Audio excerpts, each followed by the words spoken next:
So today I'm using ChatGPT to get some information, statistics, and assess the state of the art when it comes to natural medicine and chronic disease. There's so much info out there, and sometimes is it credible? Is it questionable? Does it make sense? What I'd like to do is dive in a little bit more and see if there's still validity or meat to this information, this propaganda, if you will.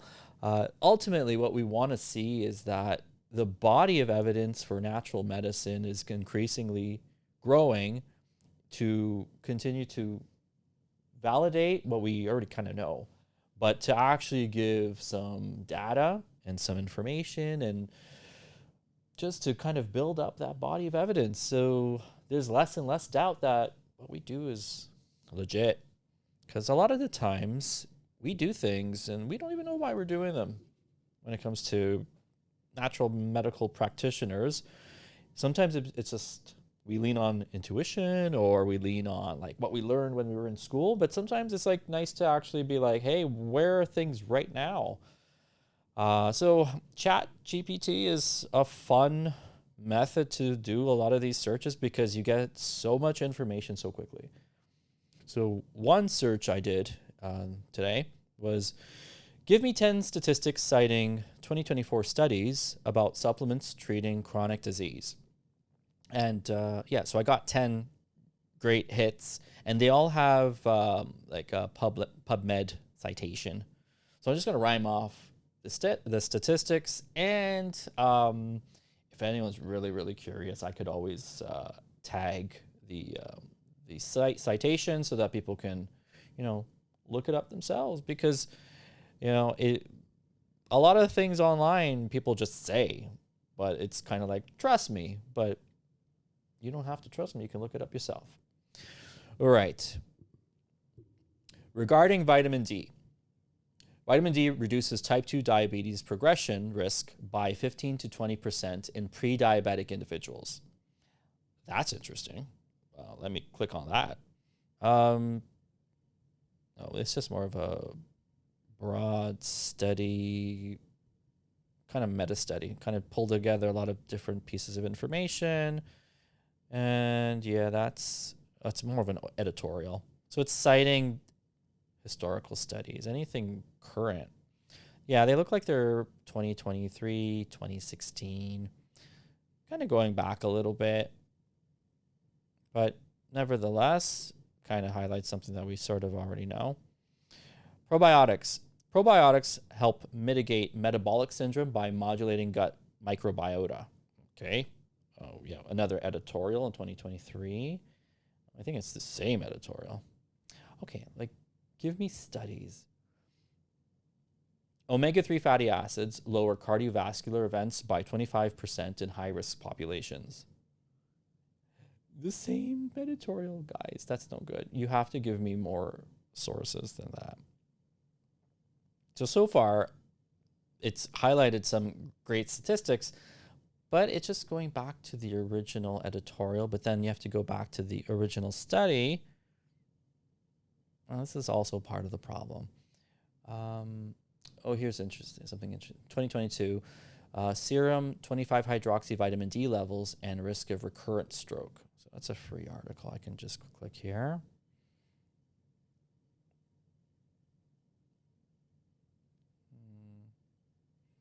When compared with 10 nanomole per liter, a 25 hydroxy D level of 60 nanomoles per liter was related with a 48% reduction in recurrent stroke risk.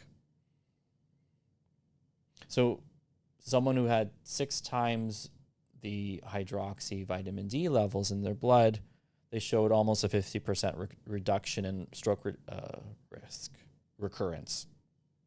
That's very interesting. If I had more time, I'd get into the mechanism of action. I don't know if they actually talk about that.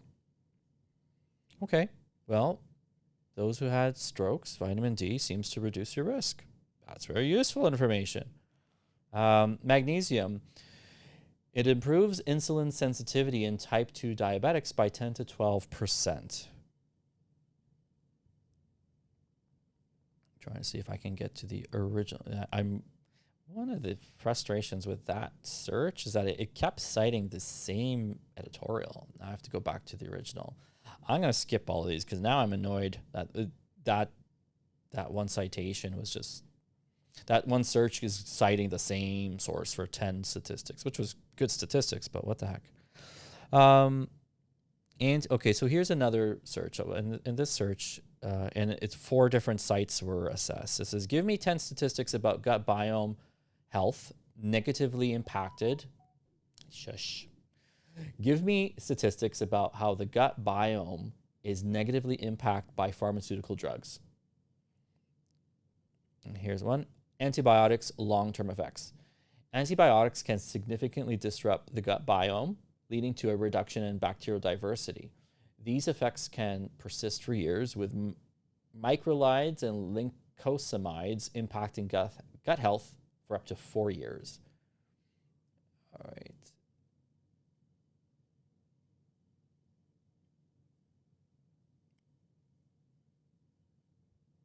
A lot of these are, again, this is a different editorial citing. I want something that has the original citations.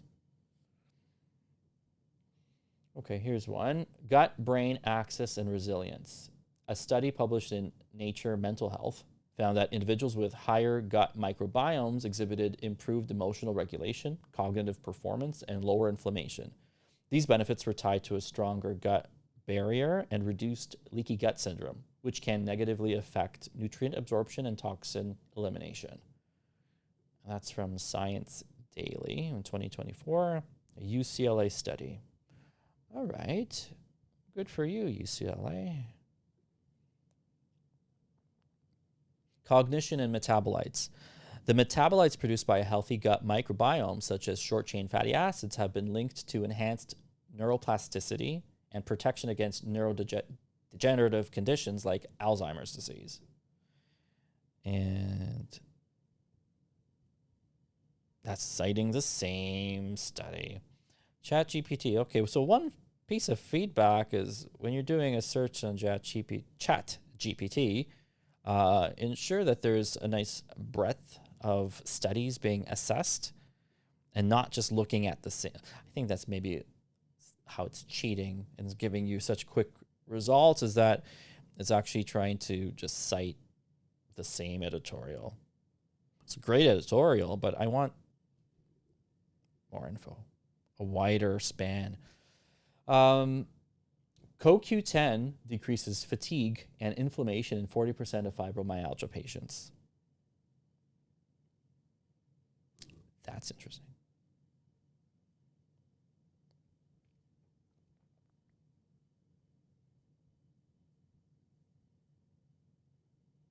I'm trying to see if I have anything else here that I can just cite. I might actually just do a search right now.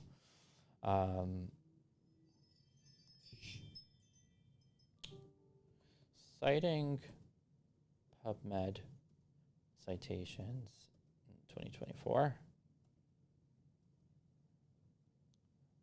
Current data on, what do you guys want to know about?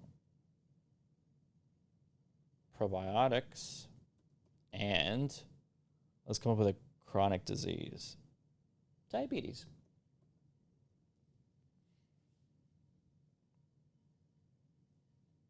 It's thinking. Oh, and it's just going to give me like a blurb. I searched 3 different sites, which is good. At least there's some variation there. Okay. Frontiers and MDPI. It's giving me a lot of info, actually. I'm going to read through all of it.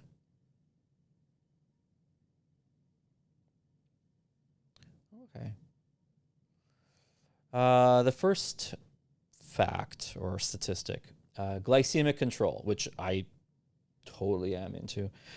A systematic review found that 64% of clinical trials showed probiotics improved at least one glycemic parameter, such as fasting fasting blood glucose, or HbA1c levels. Co-administration with metformin showed enhanced benefits. All right, so take your probiotics with your metformin and reduce your HbA1c. That makes sense. I don't think it goes into how it works. A lot of these studies, they don't say what happened. They'll say what the numbers were. They won't necessarily give a mechanism of action. And this one is based on a meta-analysis.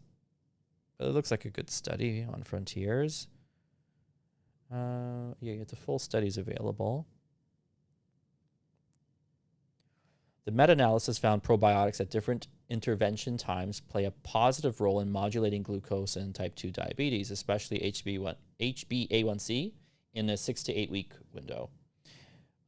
And as well, insulin in the HOMA-IR score in 6 to 8 weeks and 12 to 24 weeks. So after like two months to 4 months or 6 months, you'll see a change. There's a give mechanism.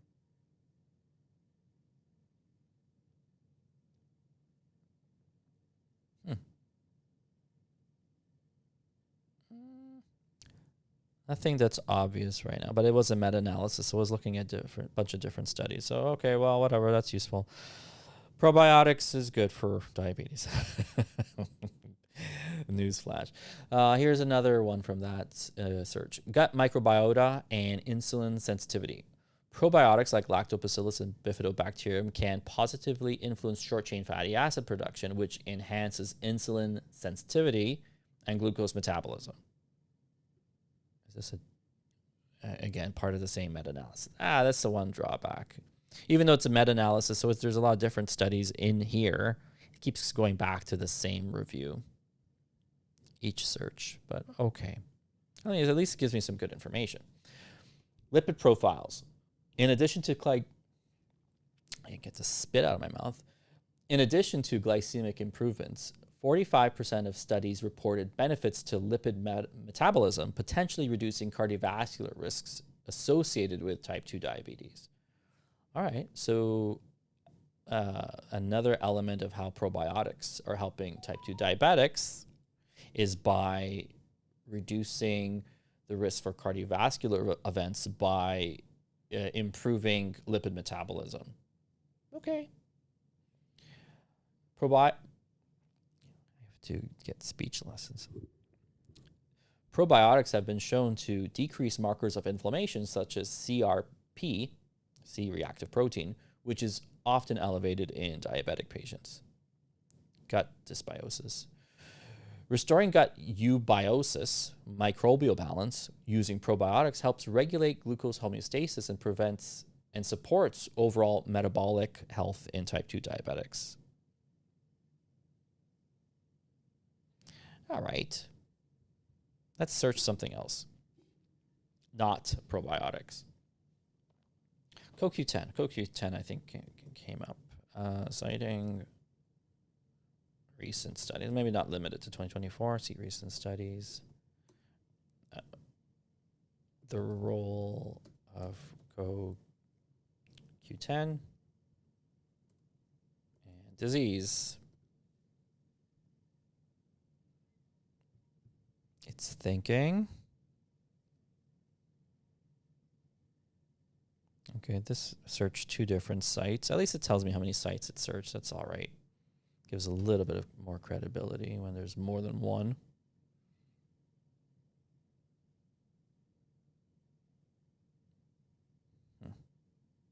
To me, it looks like it said it's we're still going back to the same study, but at least there's some recent info.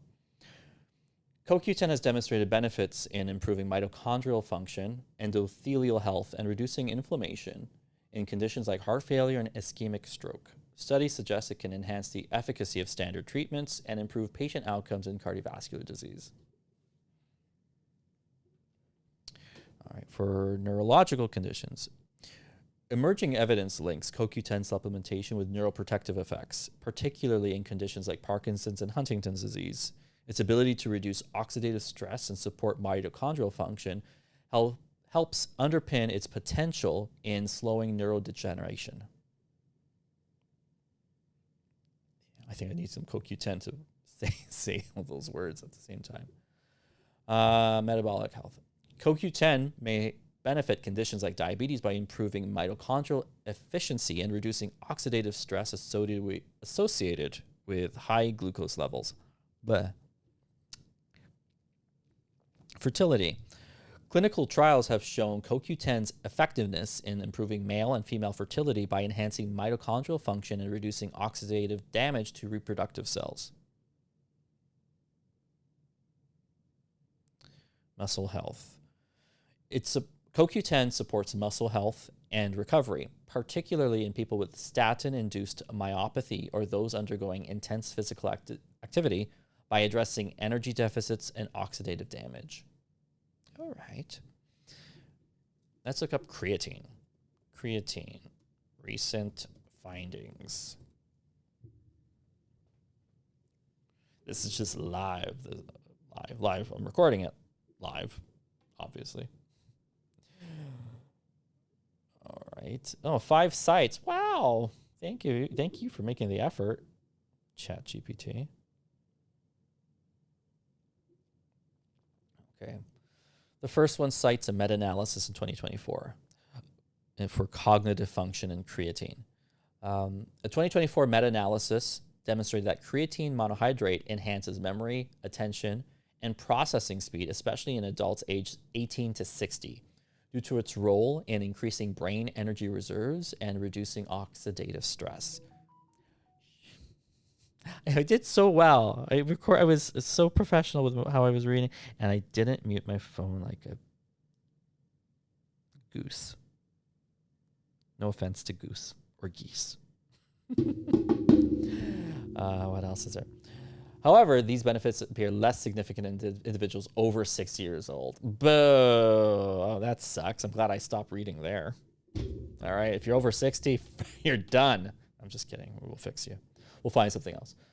Muscle recovery. Creatine supplementation significant. Let's try that again. For muscle recovery.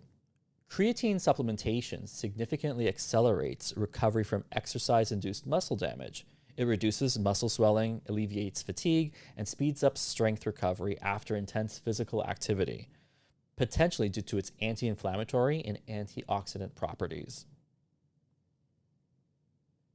All right, creatine and chronic disease. Creatine is being explored for its potential in mitigating symptoms of neurodegenerative diseases, including traumatic brain injury and muscular dystrophy, by supporting cellular energy and reducing oxidative stress in affected tissues. Okay. And I was supposed to do something, but I think I have some time. Are they here yet? When I want to do 100 things at the same time, I think I have some time. I could do one more search. So creatine has some decent info. Okay. I know it gets a lot of popularity. You know what? Reishi. Let's look up recent findings for reishi.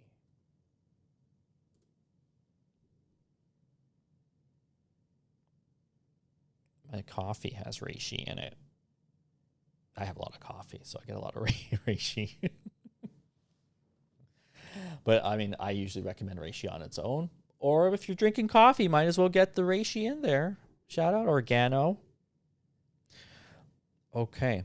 5 different sites. I like when there's lots of sites. Hopefully they are different sources. They're not all, yeah, I can see. All right. Even Dr. Axe, Dr. Emil. Okay, cool. Let's see. Immune system modulation. Reishi contains beta-glucans and triterpenoids, compounds that enhance immune function, making it useful in preventing infections and supporting cancer therapies. It may also help mitigate chemotherapy side effects such as low immunity and nausea. It's always a touchy subject when you're bringing up natural therapies and cancer, because a lot of oncologists, they are totally scared of anything natural during their therapies. And Patients often come in, they'll be like, hey, can I use this? And the best answer, the most correct answer is like, you have to communicate with all the doctors involved and make sure everyone's on the same page during your therapy. However, there's so many natural foods that are so beneficial that are completely safe and non-contradictory to your cancer therapies. So again, it's communication is key. That's my politically correct answer. Liver health.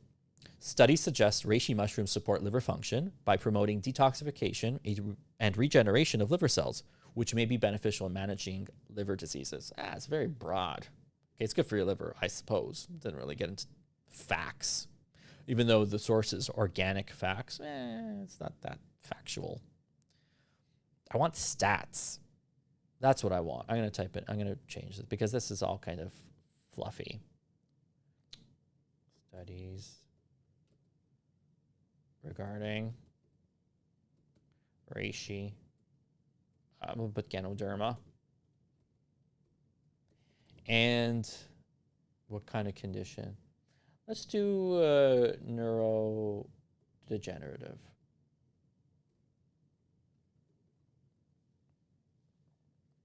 Let's see how reishi is great for your brain. There's, of course, some hits.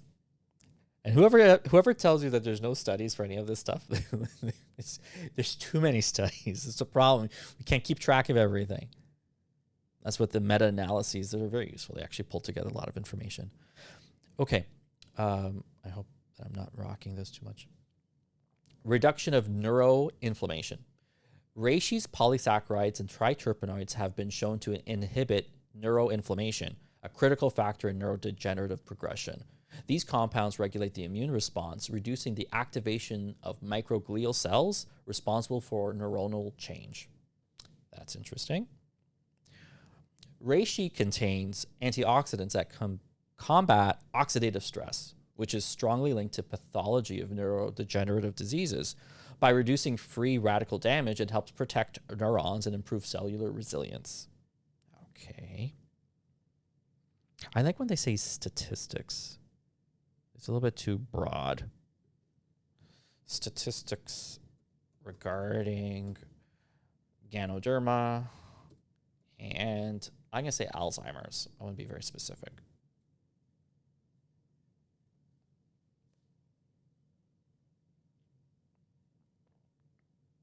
It's thinking a lot. Oh, 3 sites. Very good. I hope you guys like this style of... I always wanted to do kind of like live, like on the go, and just like type it up and talk about it. Guess that's what I'm doing. 23 minutes. Okay, I got another 2 minutes in me. Okay, citing 3 different sites. Reduction of neuroinflammation and oxidative stress. Compounds in Ganoderma lucidum, such as ganoderic acids and polysaccharides, have been shown to decrease inflammation and oxidative stress, 2 key contributors to Alzheimer's progression.